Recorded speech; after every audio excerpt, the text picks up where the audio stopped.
Прогонувани од својата матична земја, измачувани во минатото, рефлект на денешницата, ромите имаат најкраток век од европските народи, поради нивната сиромаштија, често пати владе и кај нив дискриминацијата и предрасудите.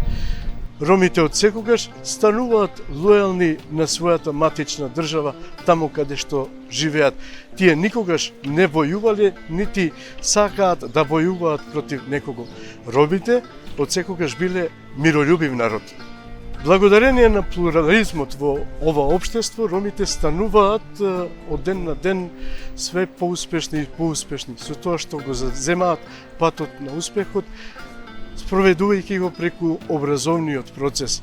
Тие денес во нашата држава, а и во другите европски држави, стануваат пратеници, стануваат министри, стануваат советници на кабинети, стануваат на високи и завидни позиции.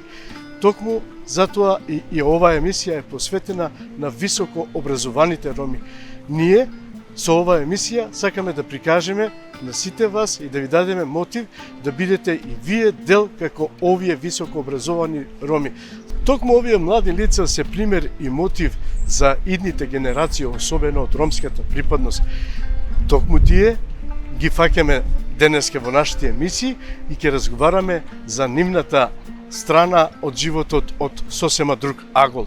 Ве покануваме да гледате емисијата Сторија на успешните роми. Поштовани гледачи, еве неповторно во емисијата Патот на успешните роми или Сторија на успешните роми поточно, како што веќе забележувате од емисија во емисија ги имаме најпозитивните и најуспешните роми во оваа емисија. Благодарност на пред се нашите гости кои што се одазиваат на нашата покана, а се разбира и на позитивната креација на оваа емисија. Всушност, денеска имаме исто така уште еден позитивен пример, кој што на вистина со можам да кажам е меѓу еден од помладите генерации или една од помладите генерации, која што го достига својот висок пиедестал и застанува на разговор со еден американски председател, дури и во тоа време, во нејзиното време, знаеме ние како ромска нација да се гордееме. Станува збор за еден дипломиран професор по англиски јазик, која што спрема магистратура за дипломатија. Селва Мустафи ни доаѓа од Тетово. Селва, добро дојде. Добро ве најдов, ви благодарам за поканата. Ете, како и за сите мои гости, сакам да ве прашам како се чувствувате во студиото? Одлично, супер, одлично. Секогаш ми е чест да разговарам нели за кариерата, за тоа што можеме ние како роми да дадеме еден позитивен пример и нормално со нашите луѓе пред се. Така, мене на вистина ми представува чест денеска да разговарам со тебе како млада, перспективна и надежна личност која што нели го осветлува патот на ромите. Село, ајде да започнеме од почетокот на животот, како впрочем и со сите мои соговорници. Од каде доаѓа точно Селва, за родителите малку да ни кажете, па доколку имате браќа, сестри за нив малку и така да го започнеме разговорот. Така, фала ви. Значи, јас доаѓам од една мала општина во Тетово, општина Егуновце. Добро, може би и не е толку мала, меѓутоа од село Егуновце, предпознатлива, така.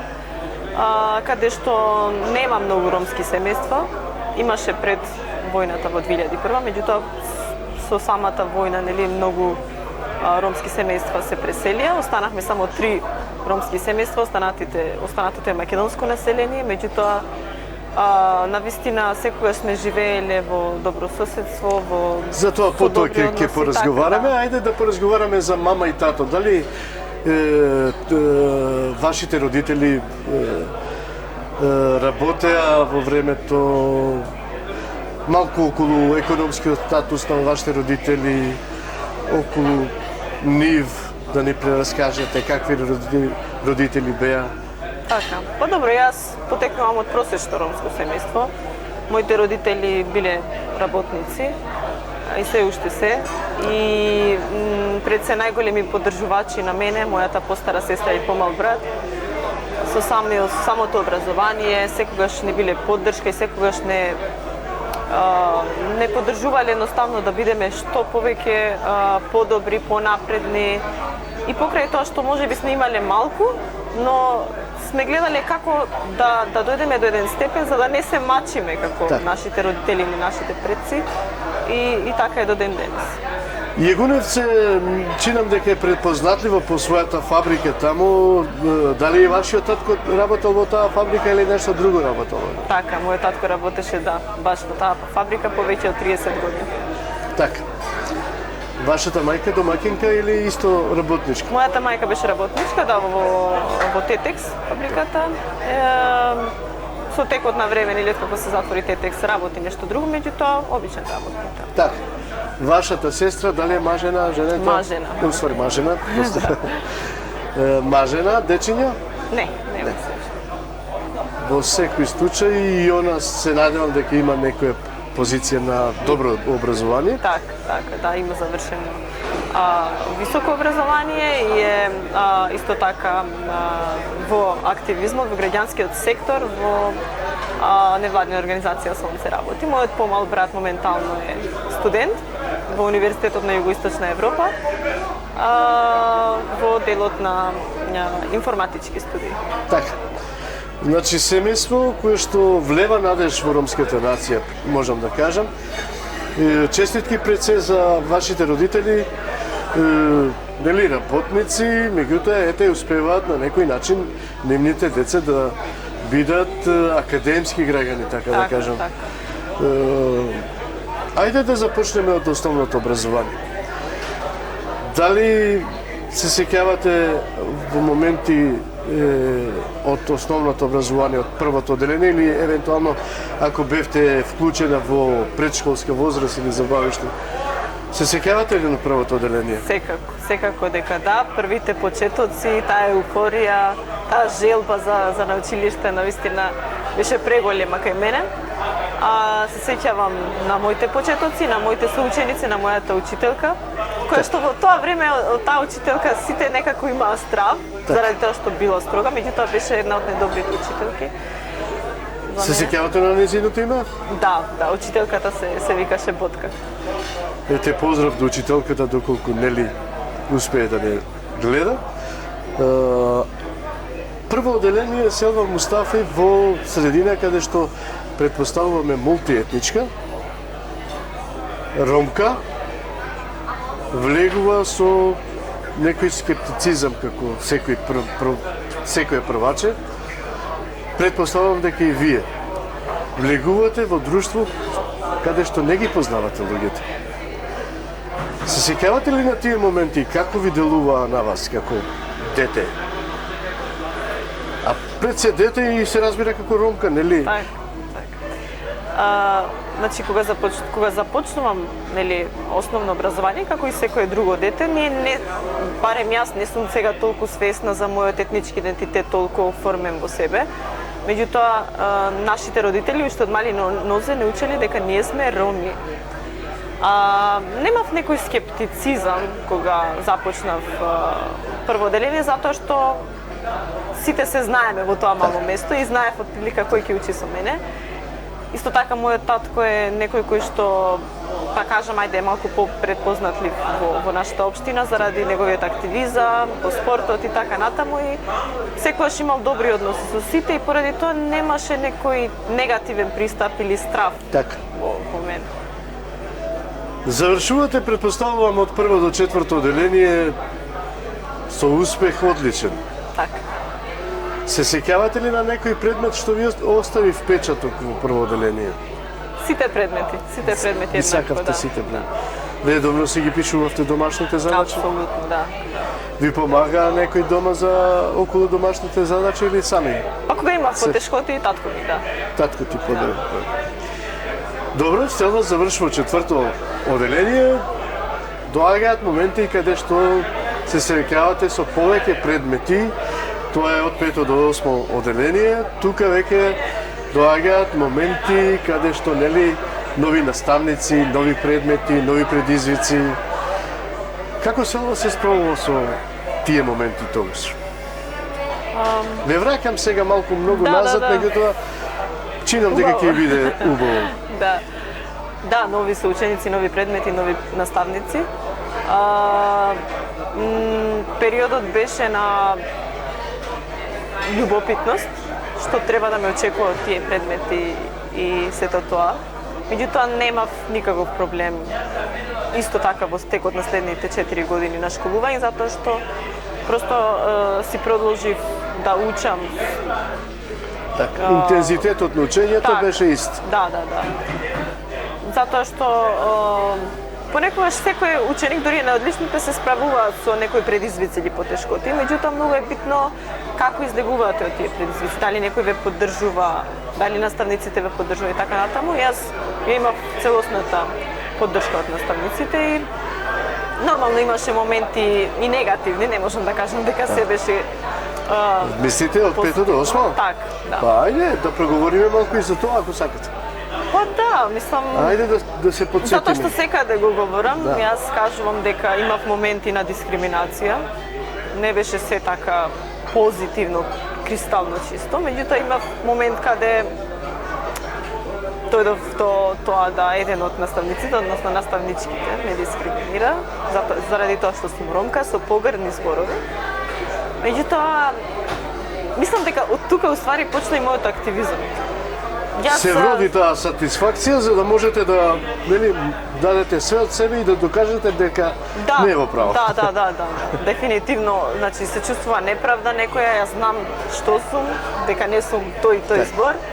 Веднаш се спротивставувам во истиот момент, но за среќа добивам поддршка од моите соученици и родители. После тоа не се случи такво нешто. Меѓутоа сакам да кажам дека ако од мали нозе ве учат што сте вие, можеби вие не сте свесни што навистина ромството значи, меѓутоа знаете дека некои зборови не треба да се користат и тоа беше еден од моментите, ако некој ме прашува што памтам од основното, тоа го памтам. Се здобили наставничката со некоја казна од директорите или така? Не, така остана, само со едно извинување и тоа, така помислам. Така. Предпоставувам дека Селва учествуваше во секции во тоа време, затоа што и во моје време, а се надевам и денеска постојат тие секции за да направат некој така подобар пристап во учењето на ученикот. Кои секции ви беа најомилени и кои најмногу ги посетувавте? Многу интересно прашање. Најомилена ми беше драмската секција. Некако од мали нозе ме интересираше тоа. Што еден интересен момент е од основното. Се сеќавам дека имавме патронат празник, се спремавме за приредби и слично и наставничките има малце предизвици да најдат соодветна драма за која што би можеле да глумиме. Немаше таква драма. И јас дома седејќи размислував, напишав една драма, еден диалог и го дадов. Колку години имавте тогаш? Мислам дека четврто одделение, така беше, да, трето или четврто одделение. Така, негде околу 10 на години. Околу 10, да. Браво. Ја дадов тој текст на мојата наставничка и кажав, можеби оваа драма треба да ја исполниме, треба да ја земете во предвид. Таа беше позитивно изненадена и баш таа драма се изигра. Се изигра. Вие игравте во таа драма, исто? Имавте ваша улога? Да. Се сеќавате ли на улогата? Мислам дека бев мајка. Така? Те се сеќавам, ама мислам дека. Така. И бевте позитивно прифатени од публиката. Селва, кој предмет најмногу го сакавте во основното образование? Англискиот јазик, дефинитивно англиски јазик, биологија, физика исто така, меѓутоа англиски јазик на прво место. Учениците во тоа време најмногу ја мразат математиката, се условно кажано, нека не ми замерат професорите по математика. Дали вие сакавте математиката?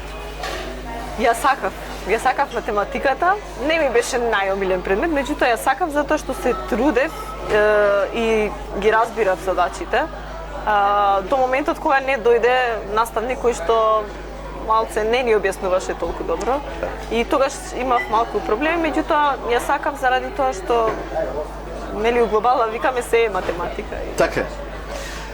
Сега завршувате основно образование, доаѓате до степен на адолесценција, така да кажам, моменти на кого нели и нам ни се случуваат, покрај тоа што сега сме во години со голема разлика, јас имам малку поголема керки од тебе,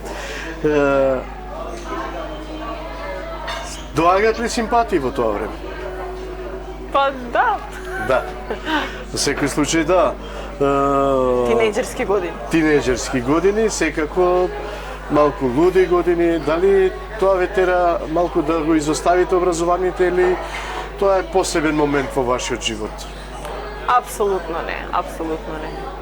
Затоа што јас секогаш се водев по тоа што моите родители ми го врежија. Значи, они секогаш беа со поддршка и кажуваа: "Тоа е само да учиш."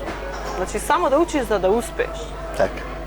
И мислам дека другите работи беа како изборни работи, Так. како изборни предмети. Меѓутоа главната работа беше да учам, да се докажам и да станам некоја и нешто. Секако. Завршувате основно образование, се надевам со висок процент на оценка. Во Јегуновце, ако не се лажам, или во Не, Тетово? во Тетово. Во Тетово. Добро. И сега одлуката на кого му припаѓа за да можете да одите во средно образование, дали ви помагаат родителите или вие сами си одлучувате за средното образование и каде? Така. За средното образование имавме малку повеќе разговори дома, што треба да запишам. Моите родители ме тераа нешто друго, тоест ми сугестираа, нели, ова е за тебе, подобро би било за тебе, за да можеш после да се одлучиш покасно за факултет, во било која насока, меѓутоа некако во тој период измешани работи, измешани емоции, малку и гледаш кај ти одат пријателите, меѓутоа јас размислував за тоа дека можеби од сите работи најдобро би ми одело со медицината и запишав медицина, Средно медицинско училиште Никола Штејн. Во Тетово исто? Да, во Тетово, по моја волја, на крајот сепак. И не жалам, затоа што одлични предмети, супер професори, одличен просек. Патувавте секој ден, така? Секој ден, да. Секој ден.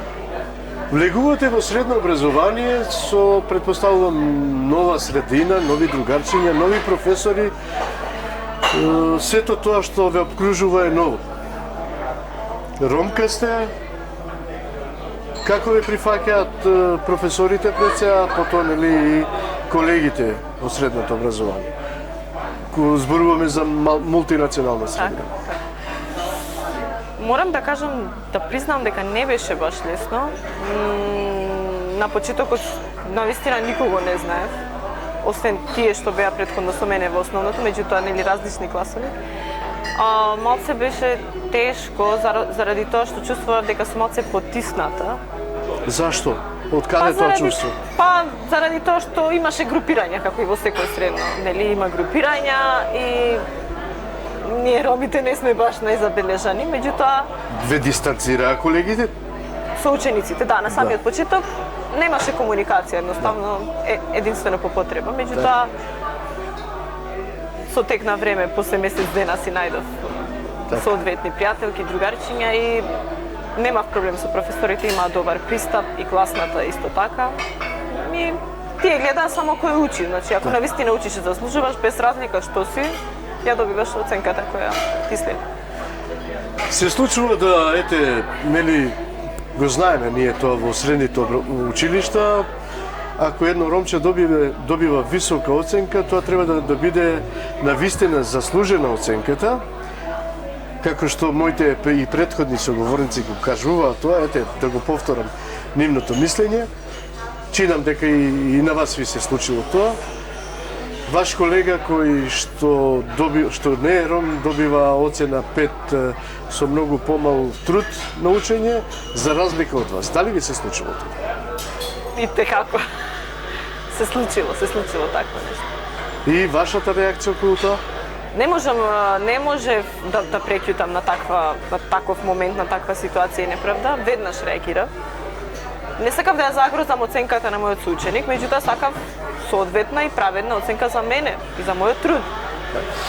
Меѓутоа, во тој момент не најдов баш на некоја правда и некогаш знаеш оставаш да прекипиш, да видиш како ќе помине и покрај твојата реакција. Меѓутоа на крајот професорот самиот увиде дека јас се трудам, знам и дека сум учела и ми ја даде највисоката оценка. Чинам во тоа време чувствата на бариерите болат. Знам дека и вие, како млада девојка, успешна во своето образование, го имавте тоа искуство. Се сеќавате ли, еве, пак повторно ве прашувам, на некој момент кој што ви остави впечаток и не може некако да го избришете од вашата глава? Немаше некој ептен таков момент, меѓутоа, еве, например, знам дека имаше предмет, професорка која што работеше само со двајца ученици, например. Останатите воопшто не ја интересира, поготово ромите. Значи, таа те гледа како ром или ромка и директно си замислува, односно има перцепција дека воопшто ништо немате научено и нема потреба да ме праша. Сега да кажете, имала лоша перцепција. Апсолутна игнорантност, да, апсолутна игнорантност. Игнорантски ви гледа. Во секој случај, вашето учење беше само доказ дека вие сте успешна, без разлика на вашата национална припадност. Завршувате средно образование, 4-та година, веќе сте матурант. Се сеќавате ли на вашите матурски вечери со другарите, пријателите? Се сеќавам. Каде ги славевте матурата, како се чувствува вашите родители? Ние ромите знаеме понекогаш, нели, да поканиме наши роднини, пријатели, малку да прославиме повеќе околу тоа. Имавте ли вие такви искуства? Имав. Ајде малку околу тоа да преговориме. Период на еуфорија, спремање за матура. Матурата ја славевме во еден ресторан во Тетово. Значи, цела генерација во медицина, сите 5 класови, со гости предходно дома, нели? Така. Убаво чувство. Едноставно знаеш дека завршуваш едно поглавје од твојот живот и дека те чека нешто посериозно. И тоа е за славење. Чинам дека завршувате со висок процент повторно. Така. Медицина и нормално сега се појавува сатисфакција за високо образование. Кој одлучува тука? Па, тука беше малку, не борба, ама да кажам, сет на разговори меѓу мене, професорите, моите родители. Тоа беше некој триаголник. Така. Поради високиот просек и мојот капацитет, да кажам, професорите секогаш ме Подржува? Едноставно ме форсира кон тоа да продолжам медицина, медицински факултет, ти си за тоа, можеш, ајде. Да станеш докторка. Така. Моите родители исто така, мада малку размислуваа и они. Јас исто така бев кон двете страни, мислам, кон тоа дали да продолжам со медицината или она што е малце исто така моја друга пасија, тоа се јазиците, односно англискиот јазик, повторно, нели љубовта од основно образование. Се до самиот крај размислувавме, меѓутоа јас повторно се одлучив да идам по моја волја и се запишав на Универзитетот Кирил и Методи на факултетот за англиски јазик, Блаже Конесо, на филолошкиот факултет. Така. Млада девојка сама доаѓа во Скопје. Каде се сместувате? Имаше ли проблем околу сместувањето? Пред се, па потоа ќе ве прашам и за факултет. Така, 2014 година аплицираме заедно со мојата сестра, која што претходно веќе студираше тука, во студентски дом Пелагонија. Таму бевме сместени. Па немаше некои потешкоти, меѓутоа нели оди време малце додека се спремат сите документи, додека се аплицира и додека се сместите. И таму останав една година. Како се справуваат родителите? Двајца студенти во Скопје, работничко семејство, немаат ли потешкоти околу вашето образование? Мислам, особено околу економскиот аспект. Мислам дека тој период беше кога мојот татко не работеше. Уште потешко? Уште потешко. Големо искушение предизвик. Таа година, значи 2014-2015, јас ја паметам како исклучително тешка година за мене. Буквално сега, не сакам да кажам дека преживувавме, но беше и така во некој период. Така. И се снаоѓавте сами да преживувате во Скопје? Немавте некои други активности да најдете? Знаете, вообичаено студентите не бират работа и барат на секаде, па макар и да измијат чаши во некој ресторант. Имавте ли такви искушенија? За мене беше тоа тешко, затоа што ние во тој период не можевме ни да се дозволиме да патуваме со градски автобус, моравме да идеме пешки до факултет Така? и да се враќаме, а тоа одзема доста време и тука се губи време. Па кога ќе се вратиш, кога ќе јадеш, кога ќе учиш и поради тоа не можевме да најдеме некоја соодветна работа. Така. Силва, се запишувате на факултет, дали ви требаше квота тогаш или тога не постоje квоти? Стоеше државна и приватна квота, како и сега, јас легов во државна. Во државната квота? Без никаков проблем? Без никаков. И влегувате на факултетот, повторно нова средина, нови колеги, нови пријатели, нови професори. Да, се од ново. Се од ново. Селва Мустафи доаѓа од Тетово. Ја гледат колегите, предпоставувам, скептично, затоа што... Да, може да се каже. Која е сега Селва Мустафи да дојде на факултетот, филолошкиот факултет, да учи заедно со нас, особено англиски јазик. Имаше ли такви некои предиспозиции или, ајде да не кажам, предрасуди? Немаше директни предрасуди, искрено ќе кажам, меѓутоа имаше погледи од кои што разбираш, нели, може да сватиш што, кој што, како те перцепира. Така. Не беше и многу тешко да се најдат луѓе кои што се open-minded, нели, отворени, кои што не им е гајле што си, кои си, затоа што има, нели, од различни градови кои што доаѓаат да студираат. И ете се здруживме со неколку од Битола, од Велес и така натаму. Мене ми беше проблем тоа што во тој период мојот татко не работеше, ние бевме стипендисти заедно со сестра ми. Примавте стипендија? Примавме стипендија и искрено тоа ме спаси. Значи без стипендијата јас немаше да завршам ни факултет. И тоа секогаш јавно кажувам. Но не беше... Од која фондација, ако не тајна? Од РЕФ, Рома Education Fund. Меѓутоа, мислам дека во второто полугодие или не знам како беше, јас ја губам стипендијата. Да. И со сите проблеми околу и финансиски, и со факултетот, со некои предмети, јас донесувам одлука да се префрлам во Универзитетот на Југоисточна Европа назад во Тетово. Така. И таму успевате да останете до крајот на вашите студии. Так. Предпоставувам дека ви беше многу полесно. Вашата сестра останува во Скопје? Да, таа останува во Скопје. Малку подоцна се вработува во... Тука во Скопје? Не, во Тетово, во невладина организација Сонце. Така. Да, меѓутоа јас се префрлам.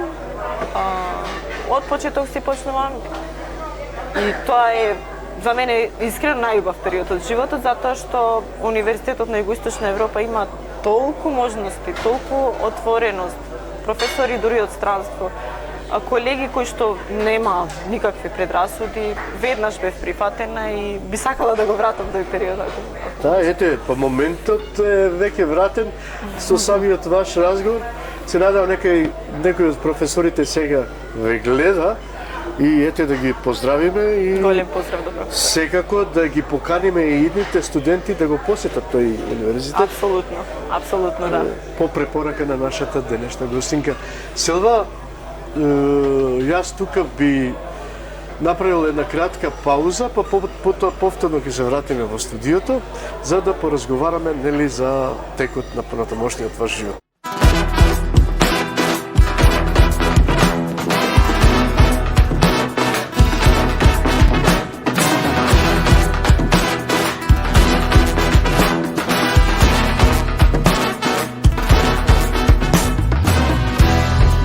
Chillin', lungo le promessa.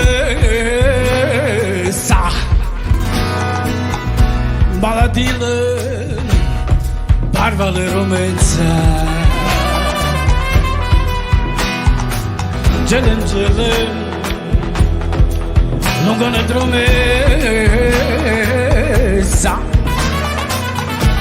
Mala dilă, bahtale rumența.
Tradamate ciora, vede ciora, ai la cetana, ai no male, catato ven, ei se vrane, sicnore ciavezza.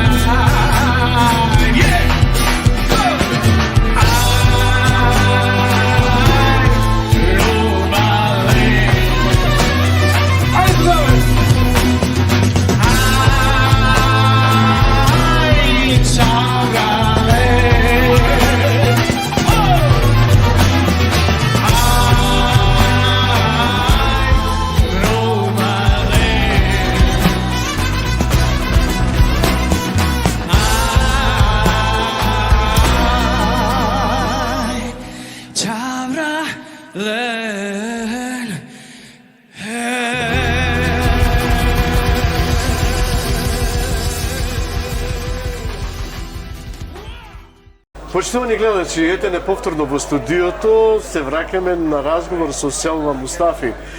Селма, ние застанавме околу вашиот факултет во Југоисточна Европа, во Тетово. Кажавте добри импресии за тој факултет. Чинам дека имате уште нешто да кажете за тој факултет. Паметите ли некој професор или колега кој ете ви остави впечаток или некој предмет од тој факултет, па неле ви даде поголема сатисфакција или патоказ за понатаму?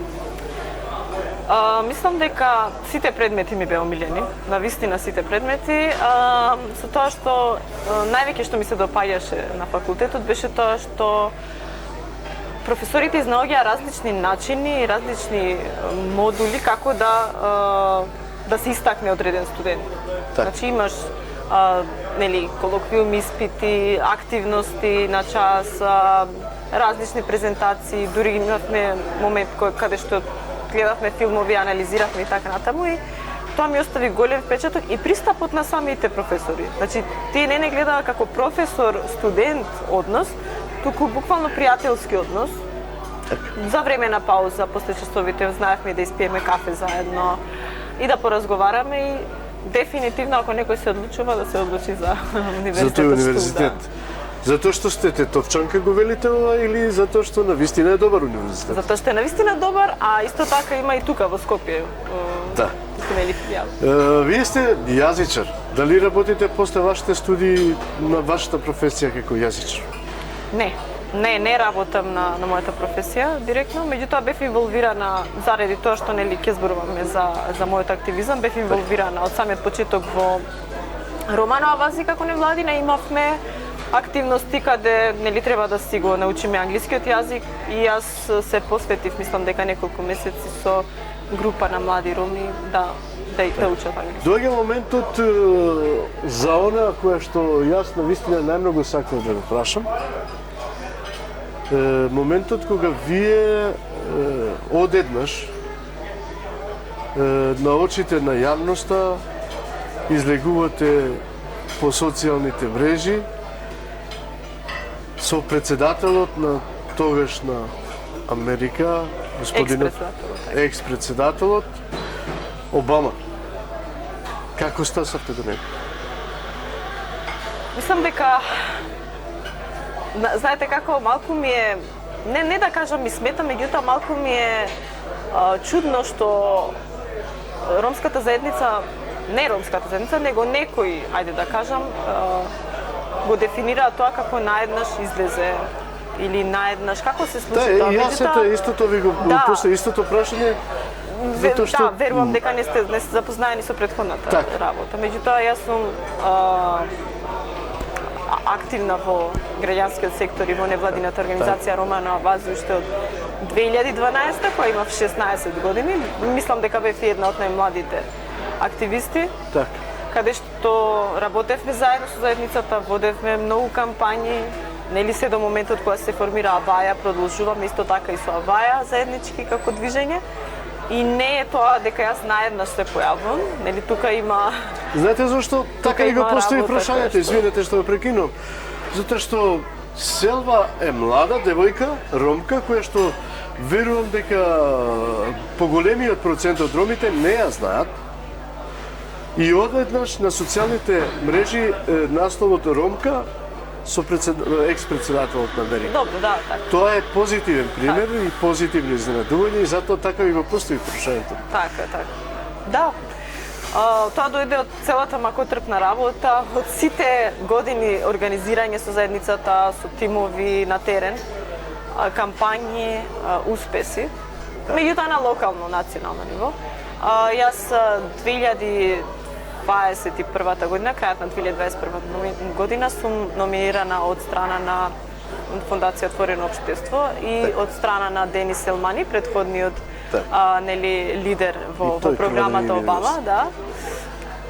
Каде што бев номинирана, аплицирав и бев селектирана да влезам во лидерската програма на Обама во Европа со 35 други лидери од различни држави, не роми, успешни во своите нели полиња на работа, во своите бранши, која што таа програма траеше 6 месеци, онлайн програма, многу интересно искуство и пред крајот на самата програма, беше, мислам дека мај, точно една година, да јас добивам мејл од нашиот координатор кој што ја водеше програмата, заедно со други двајца, не знам како селектирани лидери, да учествувам на панел дискусија на сцена со екс-председател Барак Обама.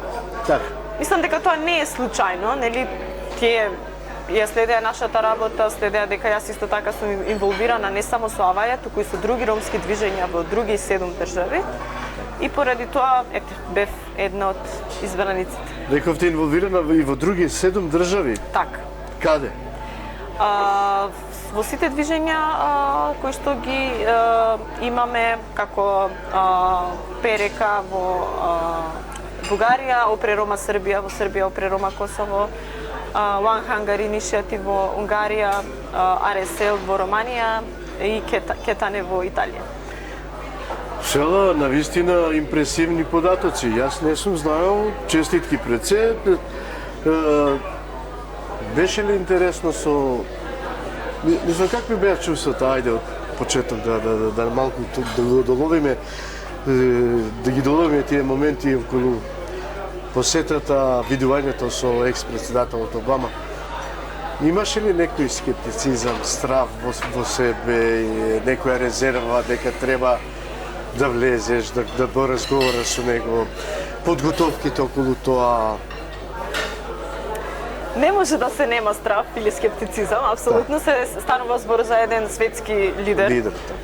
За кој што не можеш баш секој ден да имаш таква шанса или некогаш во животот, меѓутоа имав и tekako паника и страв, да кажам, чувство на возбуденост. Не знаев дали ќе се покажам во најдоброто светло и малку ми беше страф од тоа моите роми ќе ме гледат, дали ќе ги представам во најдобро светло, затоа што помалку или повеќе председателот Барак Обама не беше толку запознаен со тоа што се случува со ромите во Европа. Така. Знаеше ли он дека постојат воопшто роми? Да, секако дека да. И како бевте прифатени, како течеше разговорот со него, ако не е тајна? Ние први се запознавме позади сцената, значи пред самата дискусија. И тука беше моментот, окей, доаѓа Барак Обама.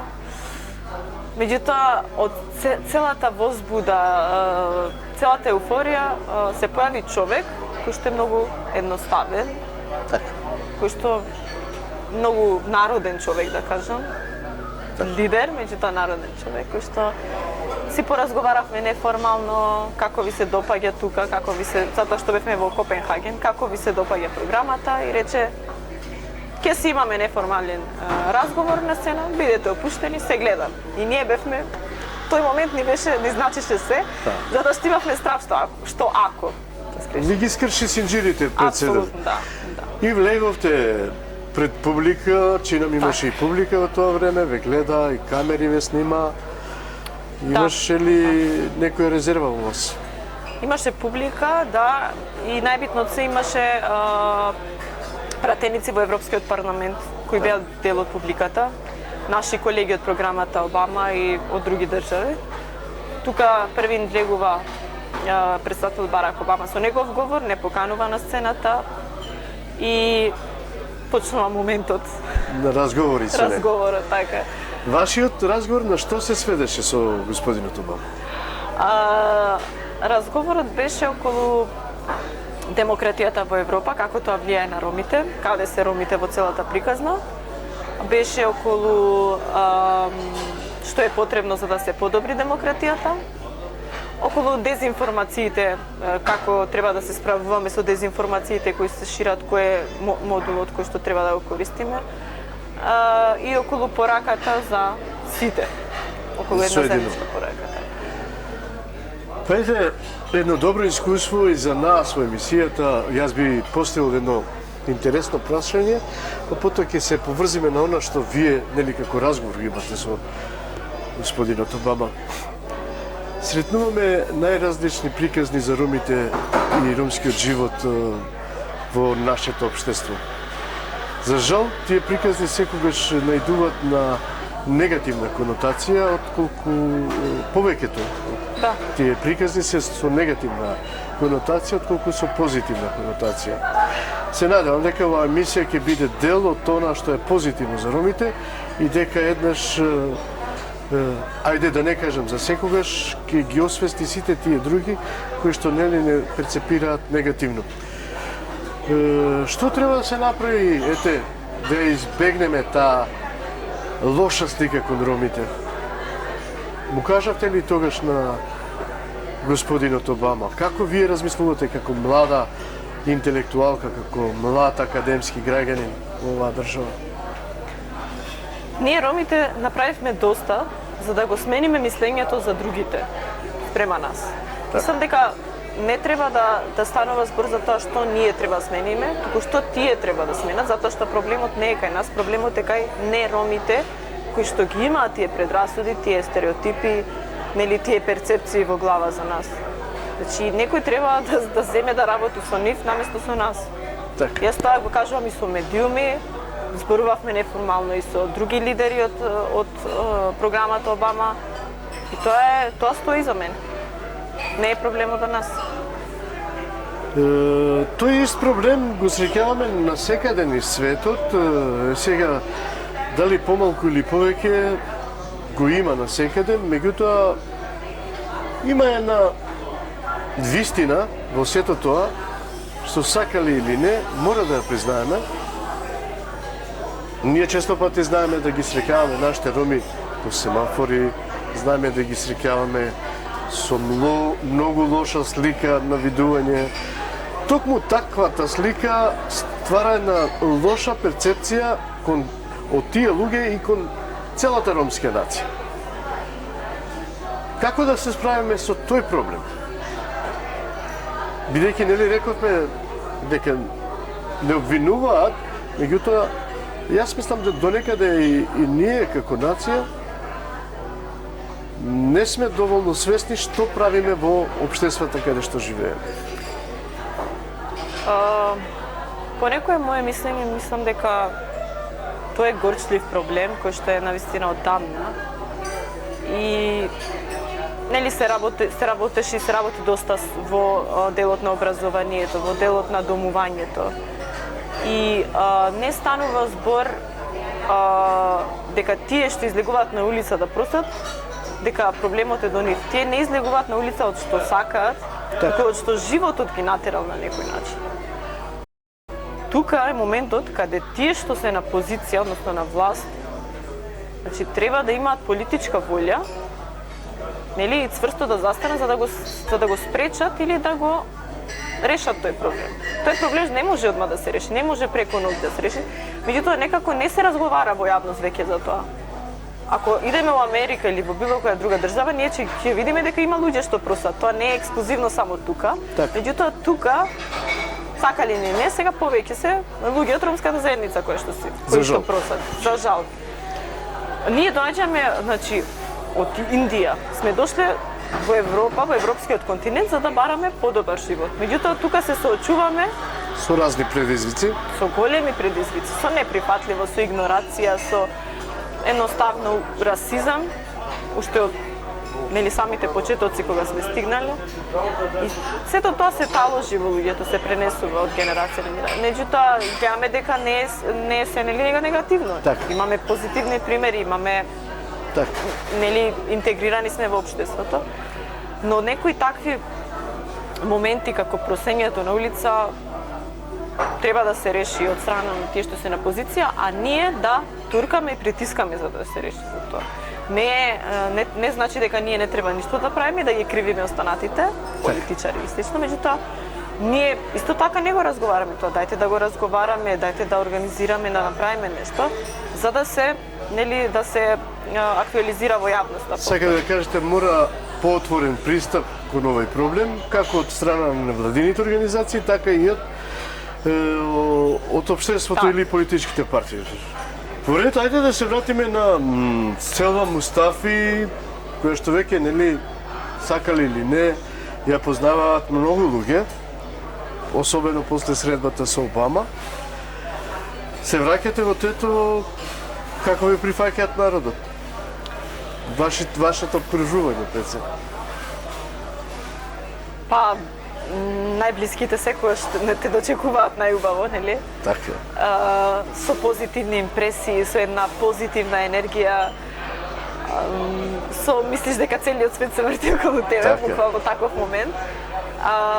Немаше кој, значи, од кај што доаѓам, кој што не ми честита, кој што не беше горд или горда на тој момент. Добивав покани од многу медиуми да учествувам заедно со Денис Селмани, да споделиме како дојдовме до тоа, баш како сега, импресии слично. И не знам, преубав момент, не може да се опише навистина. Никогаш не сум размислувала или помислувала дека ќе се случи таков момент. Секако дека тоа ќе остане како печат во вашиот живот. Селва Мустафи продолжува со животот и понатаму. Каде е сега Селва Мустафи? Што прави? Дали е вработена? Дали има некоја невладина организација каде што сте активни? Јас сум моментално председателка на Сдруженијето Романо Авази. Моментално работиме, значи, со млади, со младински клубови, работиме на организирање на заедницата, исто така продолжуваме. И моментално некако во овој дел сум најактивна. Најактивна. Има ли успешни проекти во вашата организација? Не работиме ние на проекти, најчесто работиме од самиот почеток сме работели на кампања. Единствен проект моментално во кој што сме вклучени како партнери се проектите на USAID заедно со Roma Litico Roma Versitas, RIA проектот, Roma Inclusion Activity и уште еден проект. А инаку работиме, значи, моментално фокусот ни се младите од различни општини во државата. Сакаме да спремиме нови млади сили, нови лидери, кои што ќе бидат активни не само на локално, туку и на повисоко ниво. Секако. Ајде малку да се вратиме на приватниот живот на Селва. Селва, дали си мажена? Не, се уште. Уште малку. Уште малку. Што значи тоа уште малку? Па тоа значи дека сум верен. Предпоставувам дека вашиот вереник е ром. Ако не е, кажете ни в која националност е? Не, мојот вереник не е ром. Тој е турчин, доаѓа од Турција, меѓутоа студираше тука во Скопје. Така, можете ли малку да ни кажете како се запознавте со него? Колку години сте со него во врска? Па универзитетот не спои. Мислам тој студираше на друг универзитет, меѓутоа имавме некоја размена, некоја конференција пред 4 години, мислам. Каде што студентите од Балкан Универзити дојдоа во Универзитетот на Југоисточна Европа и некако испадна заедно да седиме, заедно да дискутираме и така се случи. Што мислиш, ви се совпаѓаат ли карактерите? Па мислам дека да. И не само карактерите, него и културата ни е доста слична. И вредностите кои што ги делиме, како културни, како традиционално, како фамилиарни, се многу слични и мислам дека тоа не спои највеќе. Ја посетивте ли Турција? Ве знаат ли неговите како нивна идна сна? Да. Ја посетив минатата година, бевме таму. Инаку тој е од Истанбул или? Не, во близина на Анталија. Така. Убаво место пред се, што ми спомнавте Анталија. Да, многу. И каде ќе одлучите да живеете, во Турција или овде? Ни во Турција или овде. Заради тоа што ако тука е криза политичка и економска, таму е криза во секој аспект. Навистина Турција се соочува со една голема криза, посебно со една голема инфлација и сега постои и искушение, односно предизвик со тоа да се најде работа соодветна со професијата, односно универзитетот кој што го завршил. Минатата година тој се пресели во Англија и таму сака сега се труди да продолжи со своите магистарски студии. Така. Предпоставувам дека ќе градите иднината во Англија, така како што и на вас ви лежи. Ќе почнеме од некаде, да. И англискиот јазик, но се надевам дека родниот крај нема да ни го заборавите. Ќе ни дојдете некогаш пак повторно на гости, па ако ништо друго ќе пиеме заедно кафе. Се надевам. Селва, ајде малку околу она што јас го велам скокотливи прашања за моите гости, па ете и вас нешто да ве прашам околу тоа. Дали Селва е добра домакинка? Дали Селва знае да готви, знае да пере, знае да чисти? Мислам дека не може да си од ромско семејство да не го знаеш тоа. Знам, се снаоѓам добро, не знам совршено. Ако кажам дека знам, мајка ми ќе ме гледа. Така? И ќе те кара после. Ќе ме кара. Меѓутоа се снаоѓам добро, да. Во секој случај сега има бела техника која што многу помага и околу садовите, па и околу алиштата, не е како порано нашите мајки или баби по корита што переја и чисте. Селва, кажи ми, дали знаеш добро да готвиш? Па знам добро, не знам многу добро. Што најмногу сакаш да готвиш? Еве, да речеме, дали знаеш да цукаш пита? Па можам да пробам. Не си пробала? Сум пробала со помош на мајка ми. А, Сама не баш. Најдобро што знам да сготвам може би е некоја паста, некои шпагети, некој специјалитет. Така. Значи ја преферираш италијанската кујна колку што можам да забележам, или? Преферирам тоа што можам, што Така. мислам дека можам, да. И што најмногу сакаш од јадењата да сготвиш? Рековте паста ја. Така, да. А што најмногу сакаш да јадеш? А исто така паста. Истото. Значи италијанската храна пак врти сучи, тука сме негде пак со тука е италијанската негде, да. храна. Меѓутоа и нашата македонска, ромска, балканска, турска исто Така. така. Најубава Да речеме турлитава, тавче, гравче, такви Апсолутно, да. Апсолутно, да. Тетово е познато по тавче гравче. Да, Тетовскиот граф, Да. за тој случај. Ако јас дојдам во Тетово и сакам негде да прошетам, каде би ми препорачале, на кои места да одам? Тетово има навистина убави места и искрено јас не сум била во сите можни места и ресторани, меѓутоа имаме први многу убава природа. Ако не сте биле, обавезно да ја посетите Шарпланина на Шапка. На патот кон Шапка има неколку ресторани кои што се преубави. Така. Например, ресторанот Дриада како предлог. Се надевам има добра храна таму. Добра храна, природа, добро гостопримство, Така. сите услуги. Еве, вие доаѓате често пати во Скопје. Кои места ги посетувате во Скопје? Во Скопје, па најчесто во центар и моето омилено место Старата Скопска чаршија. Старата Скопска чаршија, претпоставам затоа што пораснавте во една мултинационална средина, па тука се спојува тоа мултинационалното. Каде во Старата Скопска чаршија? Имате ли некој посебно место што го посетувате или чисто си правите онака кеф за себе да шетате чаршијата? Нема баш едно место. Одиме во повеќе места, меѓутоа битно е да си во Старата Скопска чаршија затоа што има еден прекрасен Амбиент. амбиент, да, убава енергија. Така. Сега навистина мене не знам што друго да ве прашам, доколку има нешто што изоставив да ве прашам. Повелете слободно, искажете се. Па мислам дека опфативме сете, нели, може би за моите почетоци во активизмот, меѓутоа јас го кажав тоа дека од 16-та година сум активна, дека се вклучив како член во Романова Вази, меѓутоа од година на година напредував, растев и така дојде моментот со Обама, значи тоа е една скала по која што чекорев, по која што работев со заедницата, се трудев, бев ангажирана и на крајот ете тој е резултатот, можам да кажам. Јас навистина на крајот не знам што друго да ви кажам, сем да го изразам моето огромно задоволство, пред се затоа што ми дојдовте специјално од Тетово за оваа емисија. Ви изразувам една голема благодарност и ми беше навистина големо задоволство и прекрасно е чувството да бидам покрај една така високо образована и добра и паметна ромка. Ви благодарам. Исто така, мене ми е чест и фала ви уште еднаш на поканата. Ми се допаѓаше што беше еден опуштен разговор и каде што може да допринесеме со нашите позитивни примери.